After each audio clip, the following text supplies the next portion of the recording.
Hello, friends. I thought I would jump on here and share another story with you. It's a reading, if you can take hearing my twangy voice read another story, but I keep thinking of things that have blessed my life richly. And in the book, in chapter 18, I talk about mentors and I talk about Ms. Buchanan, who I met at my church. Well, when I first met her, I visited with her quite a few times, and she loaned me a book like this one, and it's called Quests and Conquests because I was teaching a class on prayer, and she said there was a wonderful section of prayer about prayer in this book. Well, this book is amazing. It was written by a professor at OU, and it's all hand typed. I can imagine it's a huge book and the print's small. He had collected years and years and years of true stories, and he put them together in this book. The book was published in 1953, and so I enjoyed it so much when I took it back. I was on a mission to see if I could find a copy of one. Well, I called around to some antique bookstores or bookstores that carried old books, and I found one in Guthrie, Oklahoma. And I went over there, and guess what? They had that book. And I was so excited over it. And they didn't have just one, they had two. And I knew my dear friend Ginger, who's a professional storyteller, could get some wonderful stories out of here because they're stories of Abraham Lincoln and George Washington and individuals and teachings on prayer. There's just a little bit of everything in here. But this story that I want to read you, I used to read to my Sunday school class occasionally at Christmas time because I think it's so wonderful.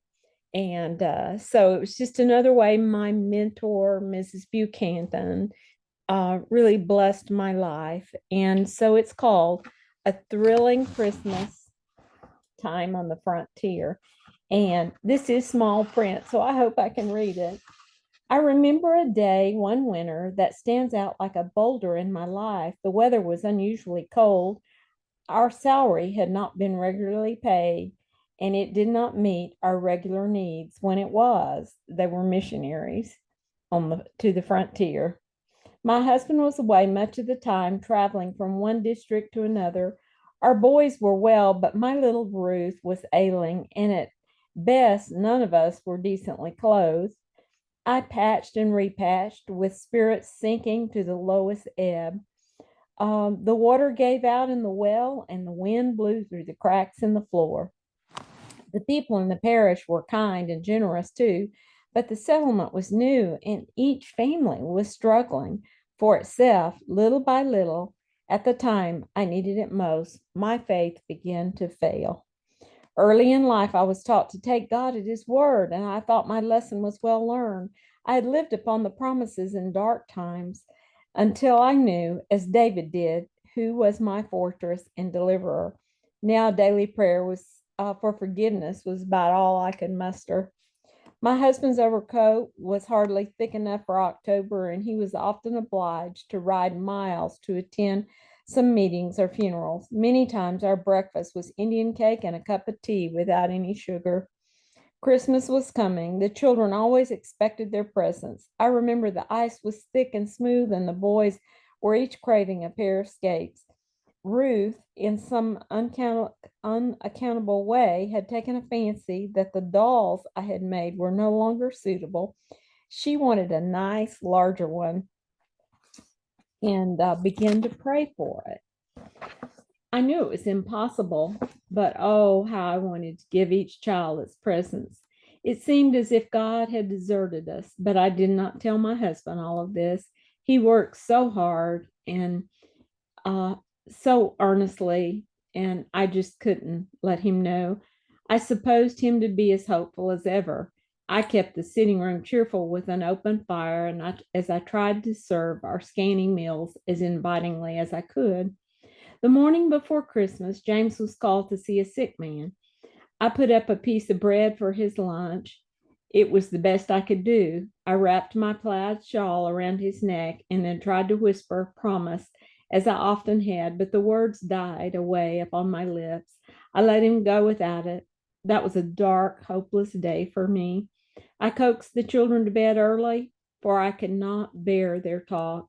When Ruth went, I listened to her prayer. She asked for the last time, most explicitly, for her doll and for skates for her brother. Her bright face looked so lovely when she whispered to me, I think they'll be here early tomorrow morning, Mama.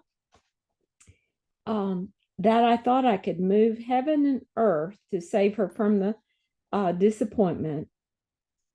I sat down alone and gave way to the most bitter tears. Before long, James returned, chilled and exhausted. He drew off his boots, and his stockings clipped off with them, and his thin stockings clipped off with them. His feet were red with cold. I wouldn't treat a dog that way, let alone a faithful servant, I blurted out. Then, as I glanced up and I saw the hard lines in his face and the look of despair, it flashed across me. James had let go too. I brought him a cup of tea, feeling sick and dizzy at the very thought. He took my hand and we sat for an hour without a word. I wanted to die and meet God and tell him his promises weren't true. My soul was so full of rebellion and despair. There came a sound of bells, a quick stop, and a loud knock at the door. James sprang up to open it. There stood Deacon White. A box came by express just before dark.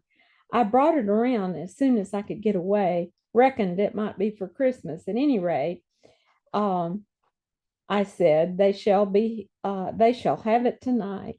Here is a turkey my wife asked me to fetch along, and these other things I believe belong to you. There was a basket of potatoes and a bag of flour. Talking all the time, he hurried in the box, and then with a hearty good night, he rode away. Still without speaking, James found a chisel and he opened the box. He drew out first a thick red blanket, and we saw that beneath was full of clothing.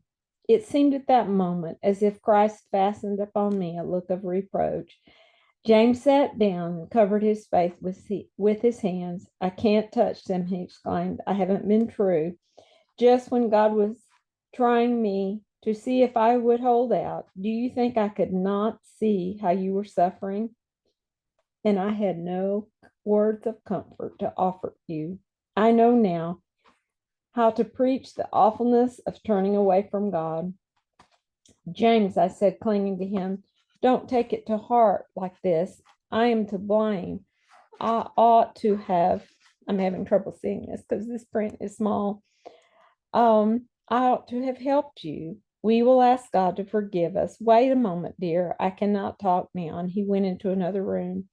I knelt down and my heart broke in an instant. All the darkness, all the stubbornness rolled away. Jesus came again and he stood before me with a loving word, daughter. Sweet promises of tenderness and joy flooded my soul. I was so lost in praise and gratitude that I forgot everything else.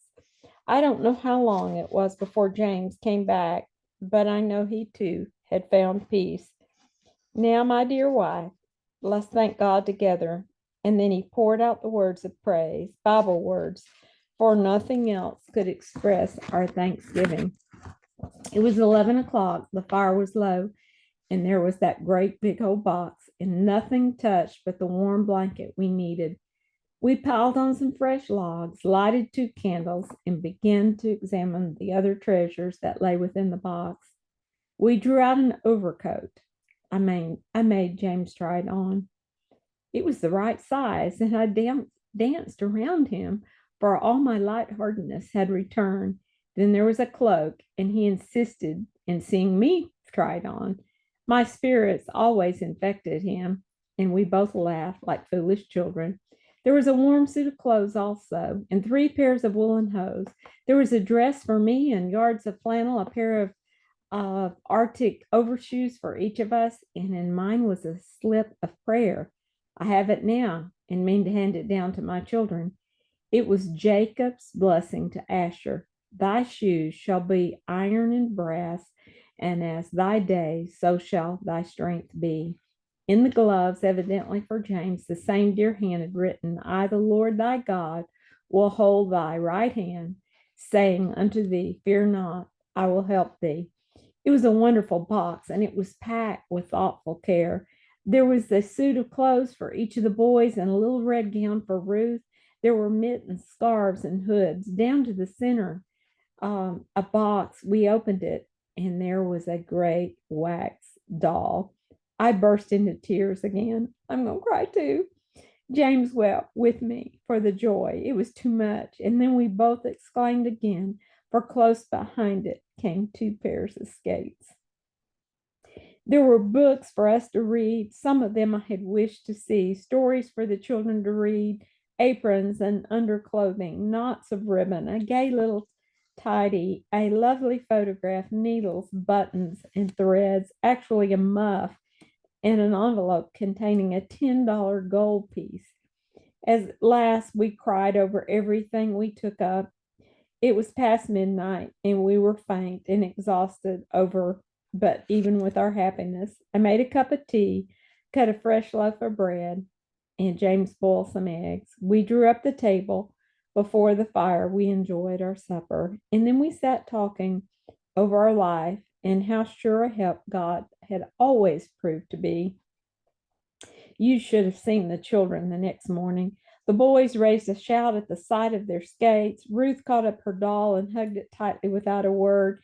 Then she went into her room and she knelt by her bed. When she came back, she whispered to me, I knew it would be here, Mama, but I wanted to thank God just the same.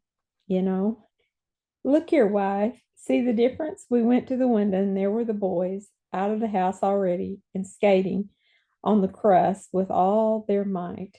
My husband and I both tried to return thanks to the church in the East that sent us the box and have tried to return thanks unto God every day since. Hard times have come again and again, but we have trusted in Him, dreading nothing so much as a doubt of His protecting care. Over and over again, we have proved that they that seek the Lord shall not want any good thing. And it's signed a Christian witness. And I just love that story because God is faithful. But there are times that we walk in such a hard place that we falter with our faith, and that's okay. God forgives us. He hasn't changed, He hasn't moved. So if you're walking in a hard place, know that God's there beside you. Just keep trusting, and I hope you have a blessed day. Thank you for listening to this. Bye.